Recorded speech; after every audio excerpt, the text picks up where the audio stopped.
Okay, okay, let's go. Sorry. Okay. Okay. So Yayati Devyani was the daughter of Shukracharya. Samistra was the princess of the demons.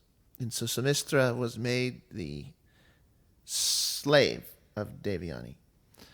Now, one time, Devyani, Samistra, and a few other demonesses, they were in this forest, and Yayati came riding by. And so what happened was, because Yayati had grabbed her and pulled her out of the well, she, because she had never been touched by any other man except her father, she also was very romantic, and romantic minded, and so she kind of fell in love with Yayati. So when she met him again, all these girls kind of crowded around him and stopped him in the middle of his riding. And so they were like, very shy and everything. But she was like, you're the only man except my father that has touched my hand, and so I wish for you to marry me. And so he was a little bit, shy at first because, she's the daughter of Shukracharya. He's a great, powerful sage.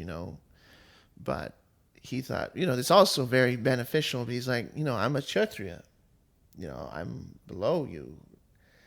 But she's like, no, I must be with you. And I was also cursed that I would marry someone that was below my, caste. So then he said, okay, well, if your father says it's okay, then we can get married. So the father was like, okay. But the father said, you can never, ever be with Samistra because that would hurt Devyani's feelings because she's her servant. So, Yayati was with Devyani and he had his kingdom, it was pretty much the dawn of time. It was the beginning of Treta Yuga, and it was a long, long time ago, and everything was, he was a king, in the Chandra dynasty, Chandra Navamsa. So he had this huge palace, filled with, beautiful trees, and he had the innermost portion of the palace was this garden that was filled with beautiful orchards, and it was a pleasure garden, and that's where all the women lived in the palace, and that was his private quarters. And then there was the outer palace, which is where the king would go and meet the other people, but no one was allowed to go inside the inner portion. That being the case, Samistra didn't have anybody to be with, but she also couldn't be with Yayati, so she felt very lonely.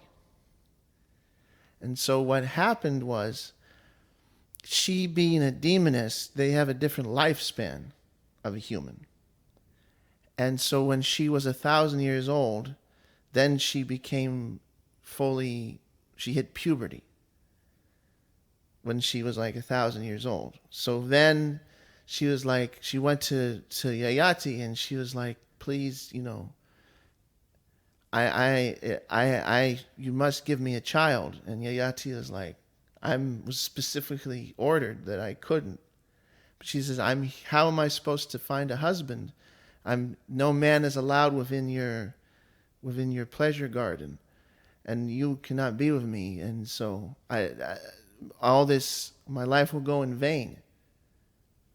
So, Yayati was a little hesitant at first, and then she was, pleading with him, and she said, it's your dharma as a Kshatriya, because the thing is, the Kshatriya dharma is that if any woman, the Kshatriyas guard all the women of the society. That's their duty. When the women aren't guarded, then that means there's no Kshatriya. So it's the Kshatriya's duty to give protection. And what part of that protection is that if a woman is single and they ask a Kshatriya to marry them, they have to oblige. So there's many different kinds of marriages in the Vedic culture. There's the typical one, which is arranged marriage, which we hear of, and that's called Deva marriage.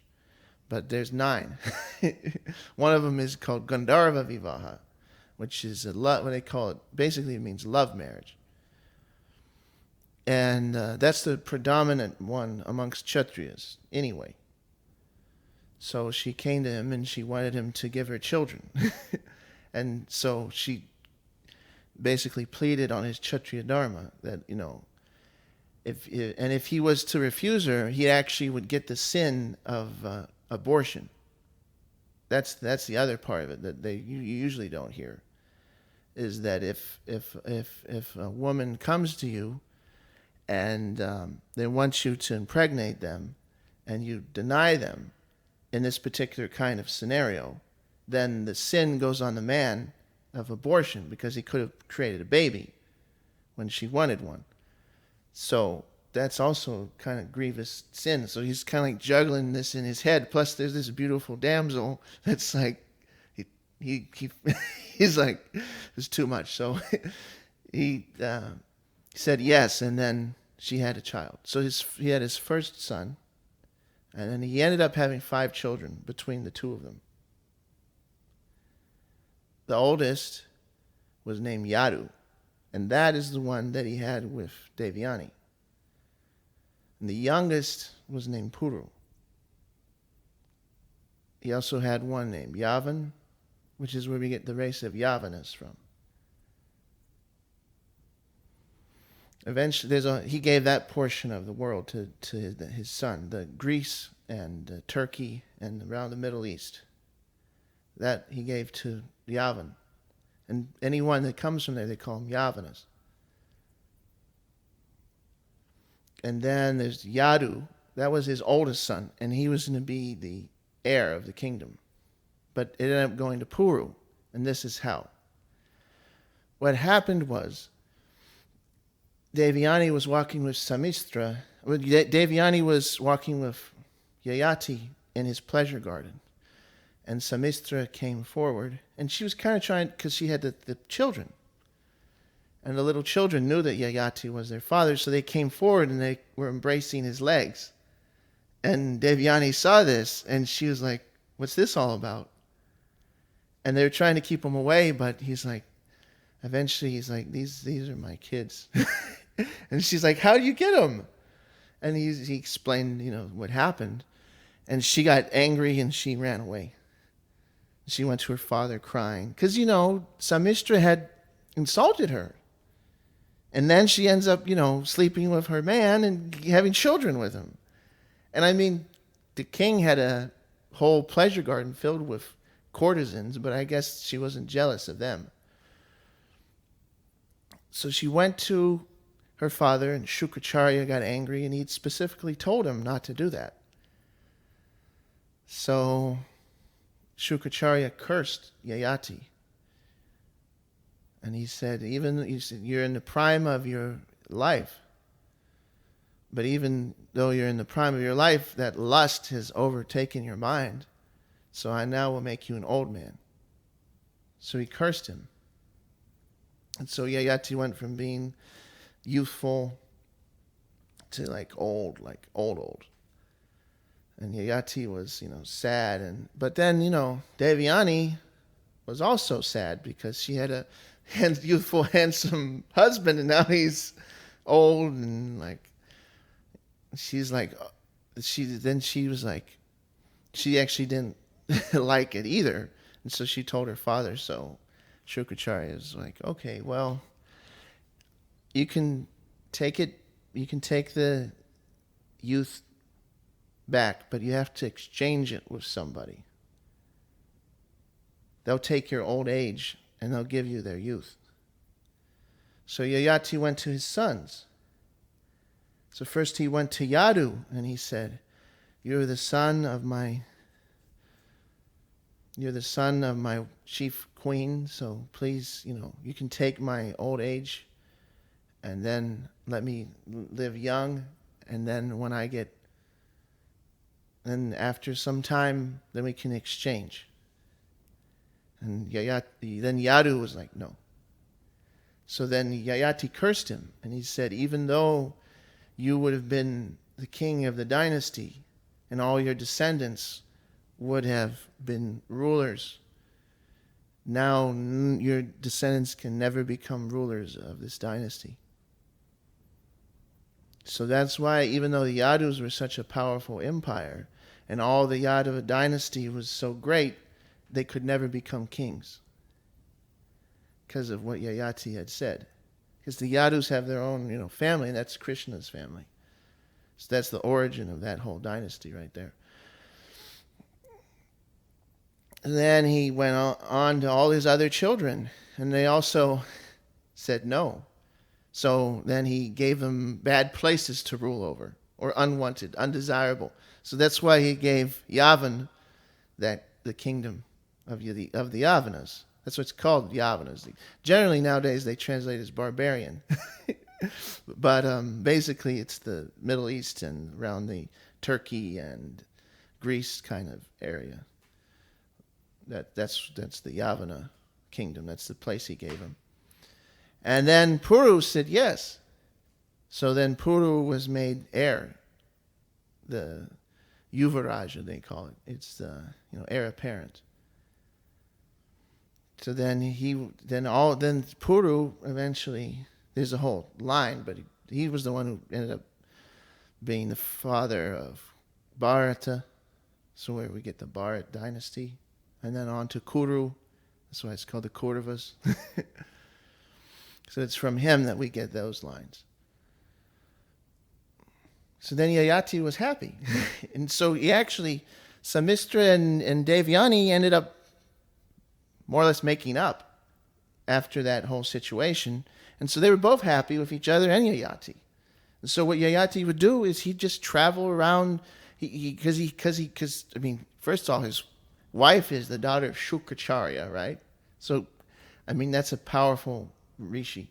Then his other wife is the daughter of the king of Asuras, which is this, extraterrestrial race of like demons, right? So he actually had a vimana, and he would travel to all of these like celestial realms with both of his wives. He did it for 1,000 years. He would go to all these different places because he'd lived for so long. So because he's from the Treta Yuga. When Purava was born just before the start of Treta Yuga, and he lived, Purava was the founder, the first real human of the dynasty. And they don't talk about him in the Mahabharata, this part. But his story is in a lot of this, Bhagavatam and other Puranic stories. But I kind of lost it a little bit. But yeah, so Purava was the founder of the dynasty. But,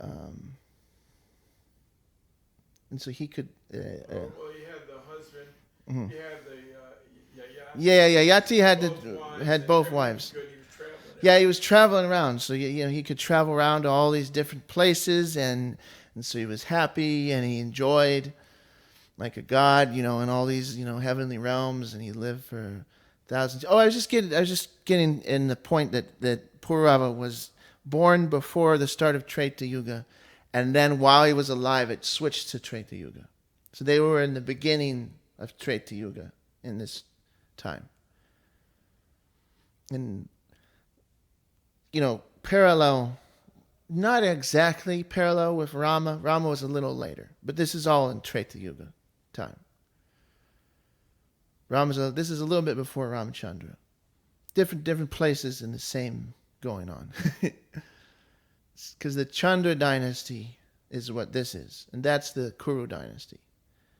And the Rama is the solar dynasty. So that's a whole different genealogical table, which starts before. The solar dynasty starts with Manu. And that's the Satya Yuga. And the Chandra dynasty starts just before Treta Yuga. So there's a whole Satya Yuga before. the story of why planet Mercury is the son of the moon god in the first place is a whole cool story. But I guess we could tell that sometime. But so yeah, so they lived, I think tens of thousands of years as the lifespan of people in Treta Yuga. And Satya Yuga, it's hundreds of thousands of years, but in Treta Yuga, it's tens of thousands of years, which is still plenty. So, he was happy, and he would travel all these different celestial regions, and then eventually, after 1,000 years, he exchanged. And he took on his old age and he renounced everything fully. And he went into the mountains. Because he went from complete enjoyment to complete renunciation. But everything done complete. So he went into the mountains and he went total yogi style. Because that was the Dharma of the time. And he was just, he did meditation and Agnihotra and just started renouncing more and more, eating less and less. Eventually he just left his body. And Indra just took him straight up and he was in Swarga. And he was happy there. So, no, it goes on. Because what happened, he was in there. He was in Swarga. Now, the thing is that this is an interesting part of the story. So he's in Swarga. And Indra kind of tricked him. Because Indra does that. He likes to test. Indra likes to test, your standard. Like, are you really real?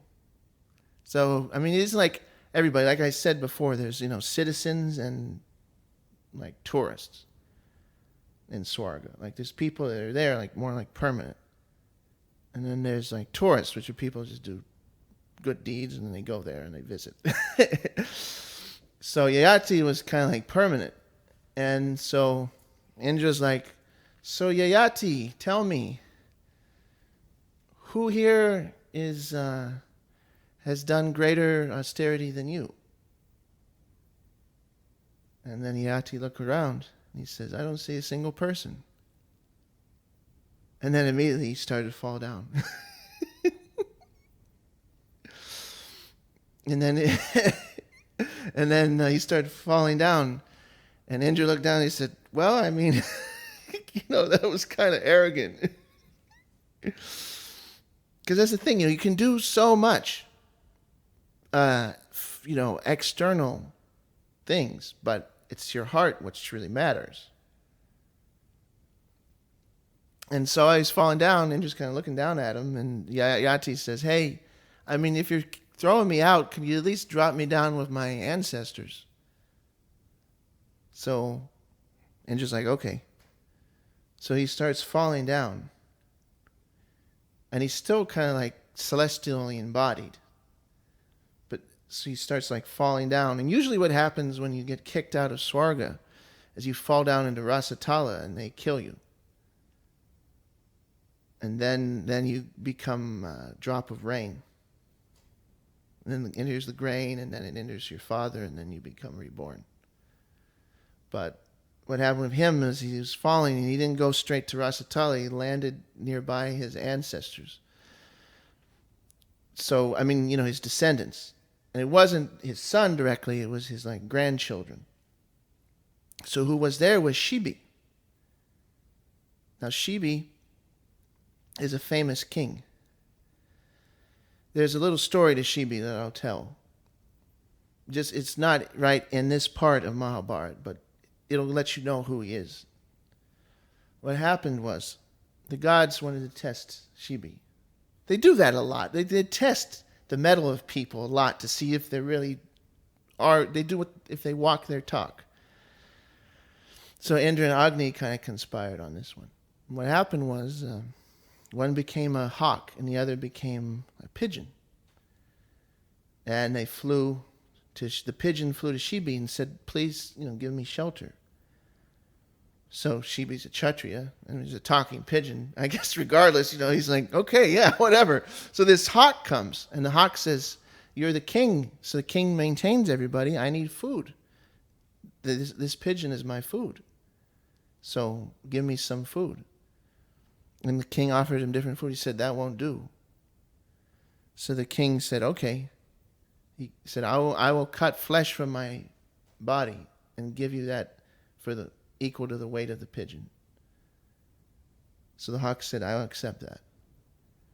So they put a big scale, and they put the pigeon on one end of the scale, and Shibi started cutting muscle right off his body and putting it on the scale. And he eventually was cutting so much of him, and it was a whole big chunks of flesh there. And it's a small pigeon, but it's not weighing equally. So then Shibi just sat on the scale. So he offered his whole body. Because a king has to, if he vows protection, that's at the expense of his life. And then he sat on the scale. So then both of them became their natural form, Indra and Agni, and they gave pranams, and they were like, "You're a great king." He asked for a benediction, and the king was like, "I'm a king. It's my duty. You don't do your duty in exchange for things. But if you want to be nice to me, at least let me have all my parts back." So then they gave him that. So that was Shibi. And Shibi was sitting there, and he was doing a yagya, actually. So Yayati fell to that place. And so they saw him with their eyes, and they were like amazed, and Shibi saw him. And so that Yayati and Shibi got to talking. And Yayati explained that he said, if you're coming from heaven, why are you here? And he said, he said, you may not know it because you're here, but earth is actually called Baumya hell. It's the earth hell. And people are sent here because of pride. So that's the major reason that people are in the Baumya hell. And if you get rid of pride, then you don't have to live here anymore. But because I had pride, then I was sent down here. You get realizations when you do things. It is a lot of times, especially with these kinds of exalted people, that they just need a little bit of a slap, and then they get, So Shibi was sad because he said, "You're a great king, and you're my progenitor, so I should give." So Shibi gave him some of his. They had an exchange, and Yayati didn't want any kind of punya, because Shibi was ready to give him all of his punya, just so he could go back to heaven. And they had an exchange, and Yayati was humble, and he's like, "I don't really want it." And Shibi's like, "You're my pitra, I can't just leave you hanging." So they had an exchange, and eventually Shibi gave him the punya, and so then he went back, and then Shibi went. And Shibi went. So then that's the story of Yayati.